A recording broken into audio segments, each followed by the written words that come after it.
ঢাকা বিশ্ববিদ্যালয়ের কেন্দ্রীয় ছাত্র সংসদ ডাকসুর ভিপি ও বাংলাদেশ ইসলামী ছাত্র শিবিরের কেন্দ্রীয় আন্তর্জাতিক সম্পাদক সাদিক কায়েম ছাত্র শিবিরের রাজনীতি থেকে বিদায়ের ঘোষণা দিয়েছেন। সংগঠনের নিয়মিত সাংগঠনিক প্রক্রিয়ার অংশ হিসাবে এবারের ষান্মাসিক পুনর্গঠনে তার দায়িত্বের সমাপ্তি হয়েছে বলে জানিয়েছেন তিনি। সোমবার বিষয়টি নিশ্চিত করে সাদিক কায়েম বলেন, ছাত্র শিবিরে বছরে 2 বার সাংগঠনিক পুনর্গঠন করা হয়।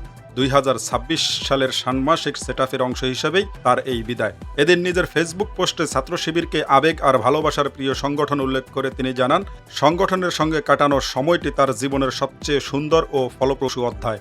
ছাত্র শিবির তাকে দেশ ও জাতি নিয়ে ভাবতে, নেতৃত্বের গুণাবলী অর্জন করতে এবং আত্মিক বিকাশের পথ খুঁজে পেতে সহায়তা করেছে। এ সময় সংগঠনের নেতাকর্মীদের প্রতি কৃতজ্ঞতা জানিয়ে ভবিষ্যতের পথ চলার জন্য সবার দোয়া কামনা করেন তিনি। এর আগে গত 1 মে বাংলাদেশ জামায়াতে ইসলামীর পক্ষ থেকে সাদিক কায়েমকে ঢাকা দক্ষিণ সিটি কর্পোরেশন নির্বাচনে মেয়র পদে দলীয় প্রার্থী হিসেবে ঘোষণা করা হয়। এরপরই ছাত্র শিবির জানায়, সংগঠনের দায়িত্বে থেকে কোনো রাজনৈতিক দলের প্রার্থী হওয়ার সুযোগ নেই।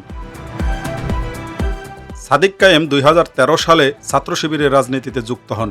2024 সালের সেপ্টেম্বরে তিনি প্রথমবারের মতো প্রকাশ্যে ঢাকা বিশ্ববিদ্যালয় শাখা ছাত্র শিবিরের সভাপতি হিসেবে সামনে আসেন। পরে 2025-26 মেয়াদে তিনি সংগঠনটির কেন্দ্রীয় প্রকাশনা সম্পাদকের দায়িত্ব পালন করেন এবং চলতি বছরের জানুয়ারি থেকে কেন্দ্রীয় আন্তর্জাতিক বিষয়ক সম্পাদক হিসেবে দায়িত্বে ছিলেন।